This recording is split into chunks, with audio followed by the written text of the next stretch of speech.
What are we looking at now? So looking at in the green here is the relative compression of the engine. It's not a normal compression test or a conventional compression test. But the fact that they're all even would indicate the compression's good. The compression's good. So if the compression's good, the valves are good, then that leads us to has to be an injector problem. Right, so based on what you're seeing there now, you're happy enough to say it's most likely an injector. Yeah, it's definitely not in this. It's definitely the misfire or the anomaly in the engine is not it's not within the cylinder as such.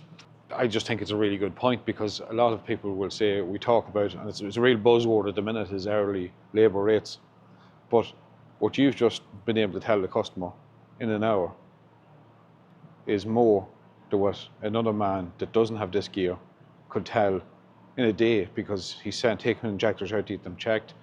As you said, just the live data is not going to tell you which injector's out.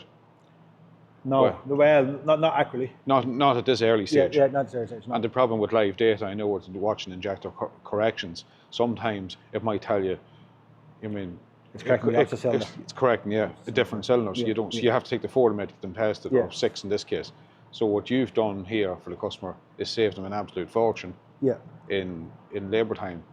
So even though the labour rate is higher, there's much less labour involved. Yeah. And a quicker turnaround. Yeah, our labour rate is probably the highest in the country. But it's the reason because we spend so much money on training, on equipment. Ultimately, it's a lower labour rate because we're not taking out injectors to get tested. Yeah. We're not taking fuel pumps out to get tested.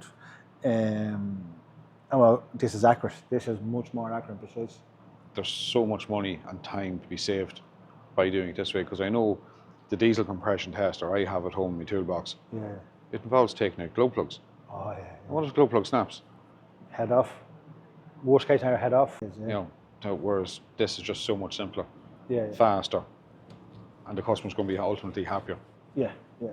So here's a perfect example of where you can turn around and just say to the customer, look, the hourly rate's a bit higher, but it's going to be far cheaper in the long run. Yeah.